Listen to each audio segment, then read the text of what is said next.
Hey everyone, how's it going? My name is Jordan and welcome to JC's Anime Reviews. And today, since we only got about a week left in the year, I thought it would be fun to go over all my favorite anime from this year. We're going to start off with my honorable mentions and then work our way up to my favorite anime of 2020. The only rule I have is that the anime has to have ended in 2020. So stuff like Jujutsu Kaisen and Attack on Titan Season 4, even though I really like them, won't be in this list because they haven't ended yet. Okay, so let's get started with my honorable mentions. MAPPA killed it with its animation in God of High School, with some great fight scenes and some really great choreography that made the fights look realistic. It was bittersweet as the final season of Food Wars concluded the story of Yukihira Soma, with some more over-the-top and entertaining cook-offs and plenty more foodgasms. Gleipnir had a really unique story with some very cool and unique powers, like the main character who can turn into a mascot dog with an oversized revolver. I mean, what's not to love about that? Bofuri, I Don't Want to Get Hurt So I'll Max Out My Defense, was an anime with a very overpowered main character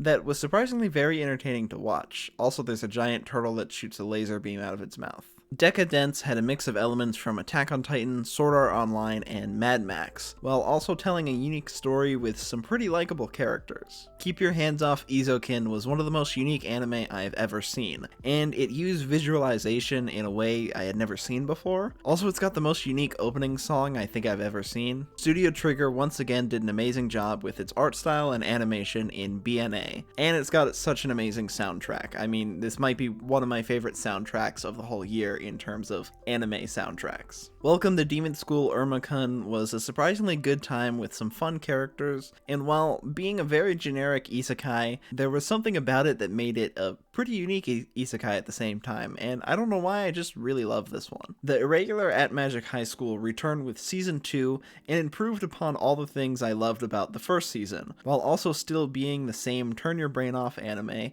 I love. Agretsuko Season 3 told another story of the lovable death metal singing Red Panda, Retsuko, while also doing a pretty good job at developing the cast of characters a lot further. Is It Wrong to Try to Pick Up Girls in a Dungeon, or Danmachi, returned with Season 3, and it was a pretty interesting season that, hopefully this doesn't spoil anything, I'm trying not to spoil anything, changed the way you look at the monsters in the dungeon, and I just thought it was a really unique and interesting season. So starting off this list at number 15, we have Akudama Drive, and it's basically Suicide Squad if it was turned into an anime.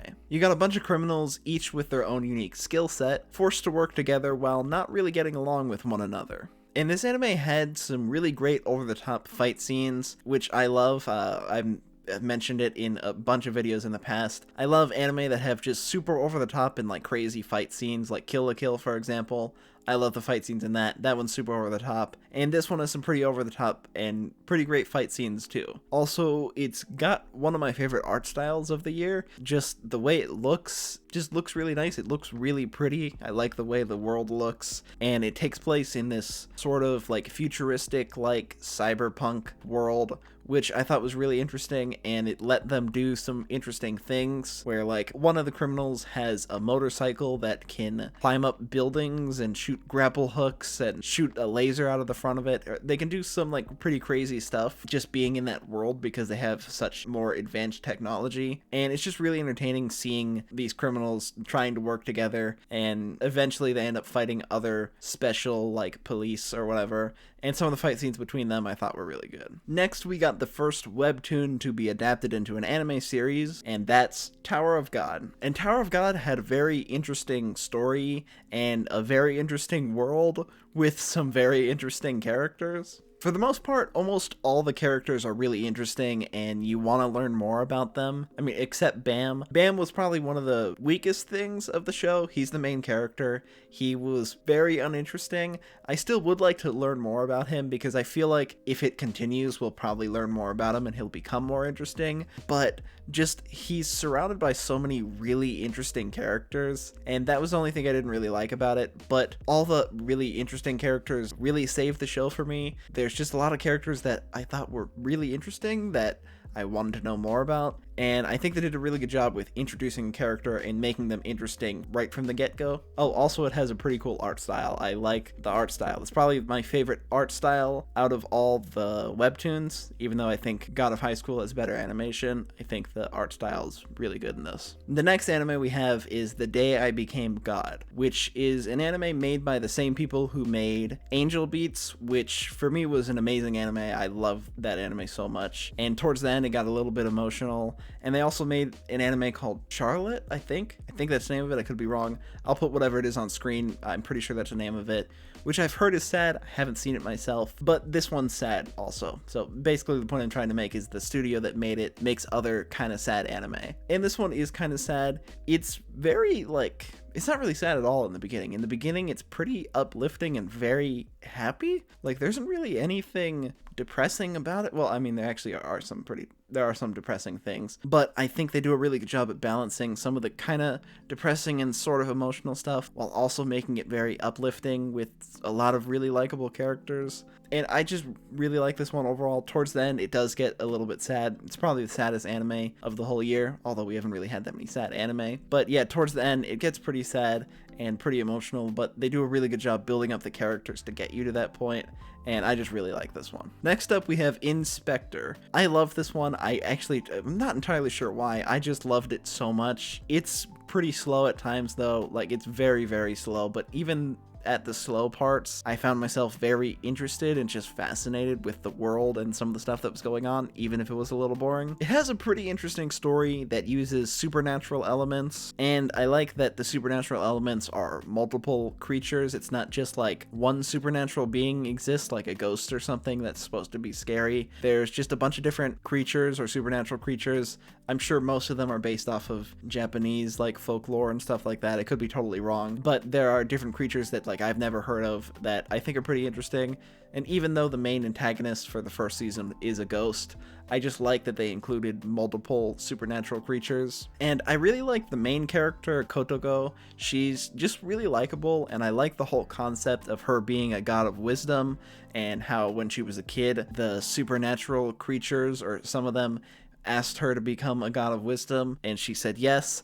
And because of this, she lost she lost one leg and one eye, because in this world, in their mythology or something like that, in some sort of lore for the god or whatever, the god of wisdom only had one leg and one eye. So because she ended up becoming one, she also had the same characteristics that the god of wisdom supposedly had. And I like that whole concept. I just thought that was really interesting. I also thought Kuro, which I think is his name, had a really cool ability, which, I mean, I won't spoil. I thought his ability was really cool, and I just really liked it. As the saying goes, third time's the charm, which definitely applies to Noblesse, which was the third webtoon to be adapted into an anime, which I did really like. Tower of God. God of High School wasn't as great. I still enjoyed it. This one was just a lot better than the both of them. It just blew them out of the park in terms of just character development. Like, in the first episode, or actually the first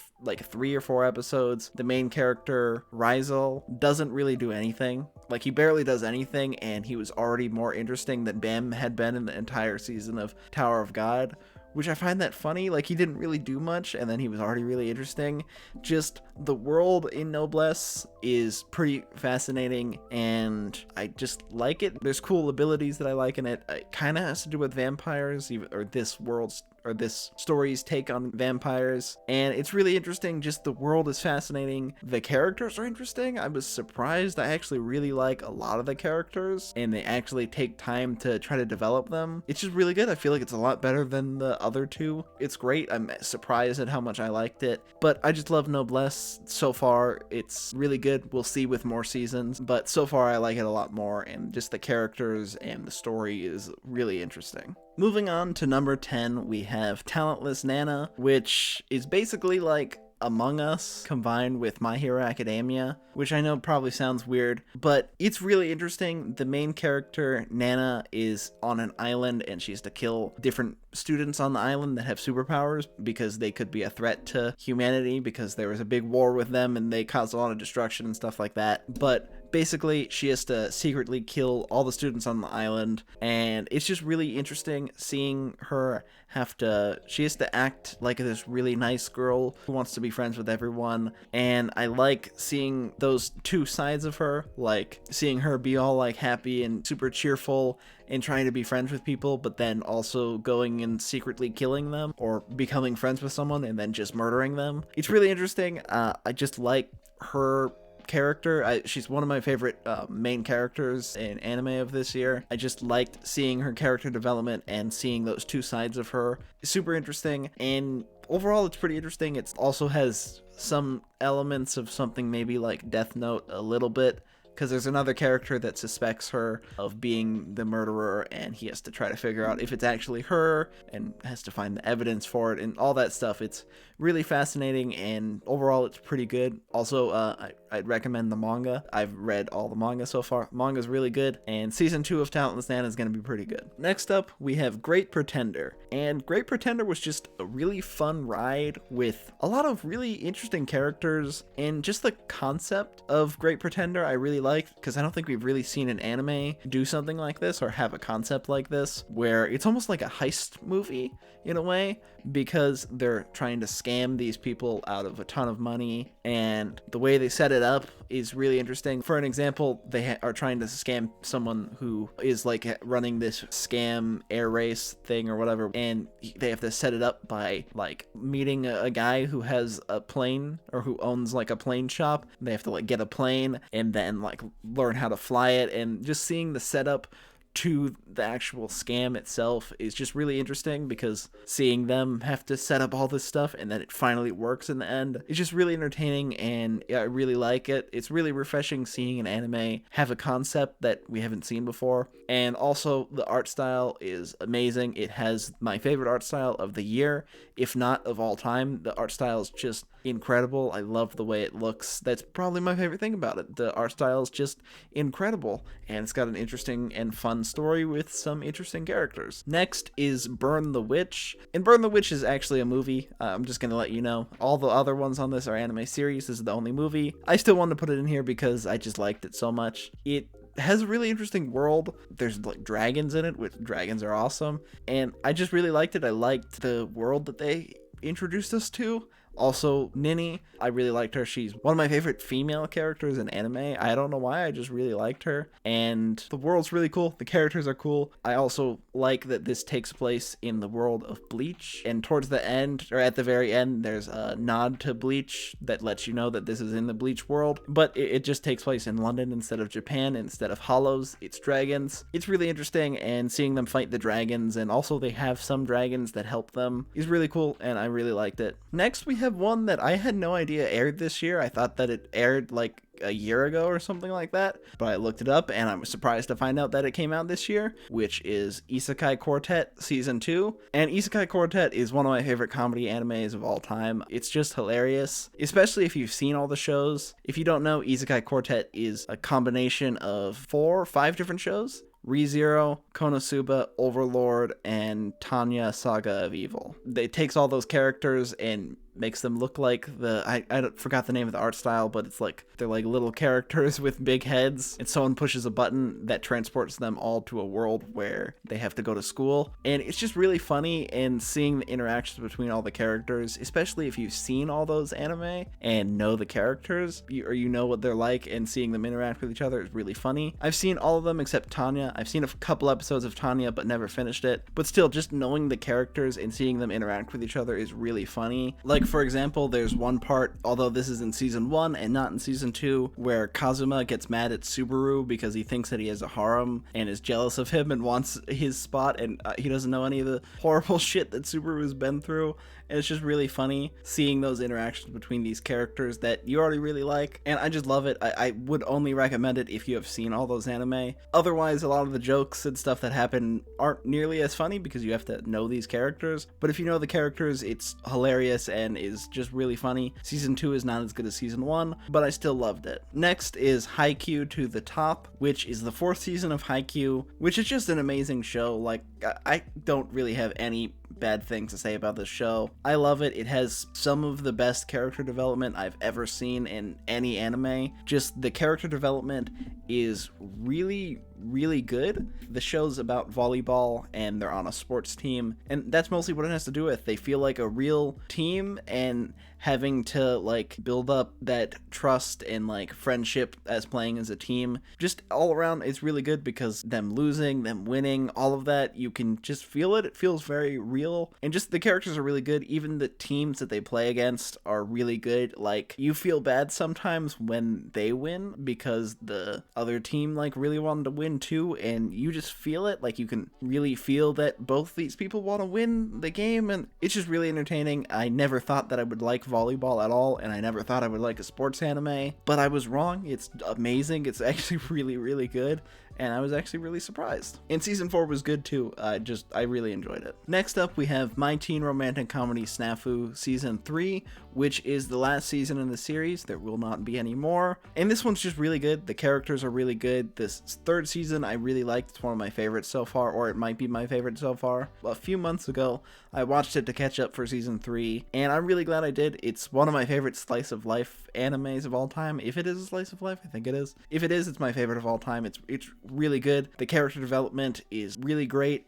In seeing the ending and how far the characters have come since the beginning was really great. Just seeing the end of it was kind of sad because it was so good, and I was happy and sad while watching this. It was a really great show, and the characters are really great. The main character is really interesting. He's very different from most main characters you would see in like a type of anime like this. He's very unique, and I really liked him. Overall, just all the characters are great. I love the story. I like the way that it ended, and yeah, I don't really have anything else to say about this. I don't really have a bad thing to say about it. I love all of it. The next one on this list is one of my favorites from this year, and yes, I know all of them on this list are my favorite, but this is one that I really liked, and that's Rent a Girlfriend. It's just really good. I like the characters, and even though Kazuya, who's the main character, is kind of an ass sometimes, they do a really good job at making him an ass, and all the other characters in it are really good. It also has the best girl of the year, and if you think otherwise, fight me, which is Mizuhara. I really liked her. Seriously, I did. I thought that she was just a great character, and just all around a really good character. The show does a really good job with its characters and making them, this is going to sound bad, but making some of the characters seem like assholes. That's going to sound weird saying that, but they do a really good job with portraying them and making them as these characters that you either really like or really don't like, which I think is amazing. If they can make you kind of not like a character and kind of hate them, if a show can do that with a character, it's really good. Just if they can do that, that's amazing. Like Shield Hero did it with, I forgot the name of the girl, where like everyone just hated her. And they do a really good job with that. Just the writing for all the characters I really like, and it's funny sometimes, and it's just really entertaining. It's one to just watch and be entertained, and just makes you want to keep watching because you want to see what happens next and want to see if Kazuya is going to do some stupid thing or not. It's just really entertaining, and I really liked it. Now we're in the top 3, and at number 3 is Kaguya-sama Love is War Season 2. And this is one of the funniest animes I've ever seen. It's just hilarious. I loved it. It's one of my favorite comedy animes of all time. Joe might be my favorite of all time. This one's right up there with it. It's just really good. The characters are great, and the comedy, it's really funny. Also, what was surprising is towards the end, there's an episode with basically no comedy, and it's pretty emotional, actually. It's weird. The episode before it, you're laughing and having a good time, and then when that episode comes along, it was just a very weird tone shift. I was like super funny, and then kind of gets dramatic and a little bit emotional, where it shows Ishigami's past, who's one of the characters in the show, and I really like that episode. Surprisingly, this is probably my favorite episode in the whole show. I don't know how they managed to go from comedy to that, but in this season, that episode stands out to me as the best. It was really good. Just them being able to do that with a comedy anime, I think is really amazing, and just developing a character through that is really great. I like that they did that, and all around, just the jokes are funny, the emotional scenes are really great, and the characters are great again. Honestly, this one's just so funny. I really like it. And even though the concept is a little silly, I still love it, and it's just hilarious. Now at number 2 is an anime that I reviewed the first season of and wasn't a big fan of it. I forgot what grade I gave it. It was something like C or B minus, something like that. So it was probably something in C. It was a little low. and I started to feel bad about it when I started watching season 2, and I realized that I was wrong about it. And the anime that I'm talking about is Fruits Basket, which, oh my god, the second season is amazing. I actually don't think I have a single problem with it. I actually love it. Like, I think it's just fantastic. I've never had that happen where, like, the first season I just didn't really like, and then the second season just blew me away. And just the characters are so good in the second season. And we finally got more character development of Yuki, which is a character that I wanted to have more character development, and was a complaint I had about season 1. But they were just waiting for the right moment to develop him, which I'm really glad they did. The first season they developed Kyoko, I forgot his name. Kyo, I think is his name, sorry.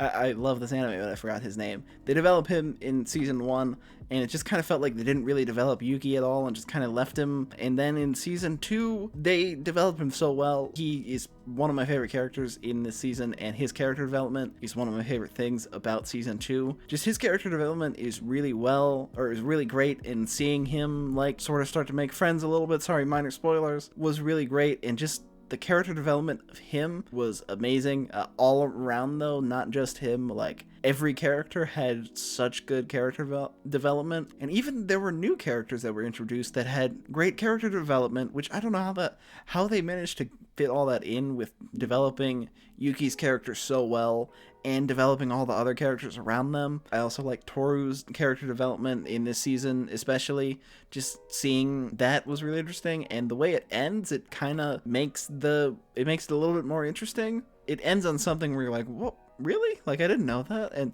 just the ending I thought was really great, and it just leaves it open for season 3, and I'm excited for season 3. Just all around, I don't have a single problem with this season. Honestly, I think that it's perfect. I actually loved it, which I was a little bit surprised because I didn't really like season 1, but man, this one was incredible. And now we're at number 1. So my favorite anime of this year aired during summer 2020, which is going to make the Rent a Girlfriend video review title wrong, which I called it the best anime of summer 2020. But I was wrong. The best anime of summer 2020 and the best anime of 2020 is ReZero Season 2. And I know this one maybe is breaking the rules a little bit, since technically it didn't end and only part 1 aired this season, but it was because of the pandemic. There wasn't anything they could do. They had to split it into 2. I'm glad that at least some of it came out. I'm still putting it on this list because of just how amazing it was. This season was really great, and I like the way it starts. It doesn't really give you a recap at all, and just starts right away and throws you right into the shit with Subaru. Just some of the shit he goes through is just crazy. Like, right off the bat, he's just in all this terrible things are happening to him again, and I like that. I like that they just threw you right into it, and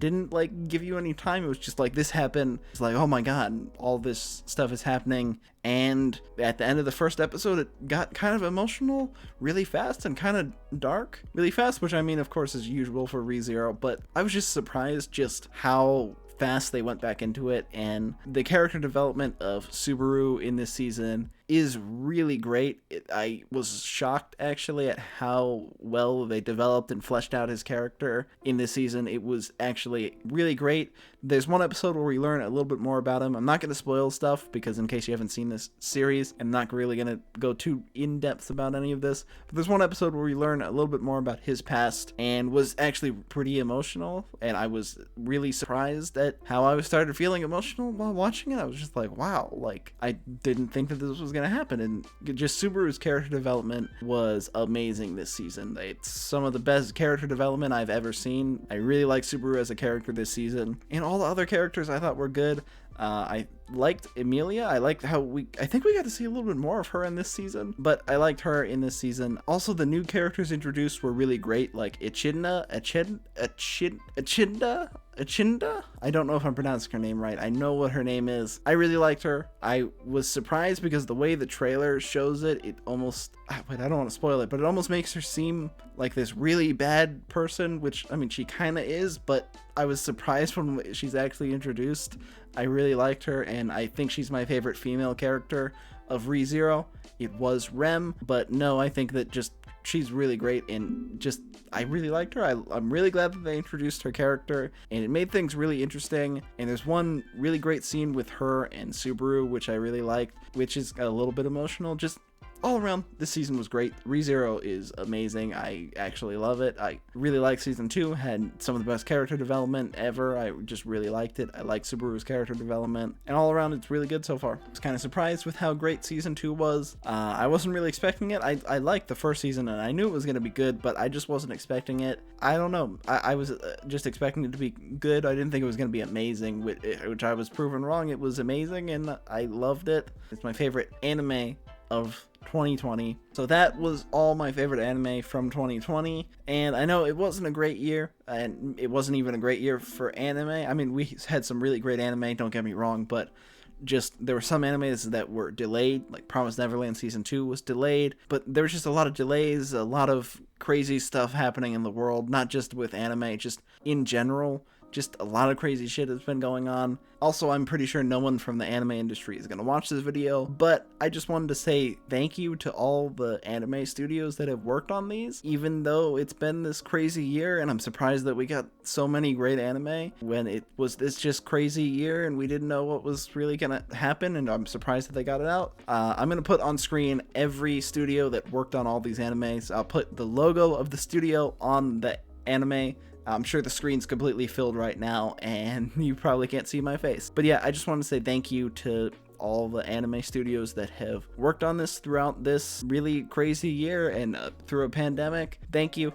These were amazing animes. So anyways, I hope you guys enjoyed the video, and make sure to leave me a comment down below for whatever your favorite anime of this year was. It can be your favorite anime of the year, like one anime, or it can be multiple. Whatever, just let me know in the comments below. I'd like to know what your guys' favorite anime of the year was. And I hope that you guys enjoyed it, and I will see you guys next time. Bye.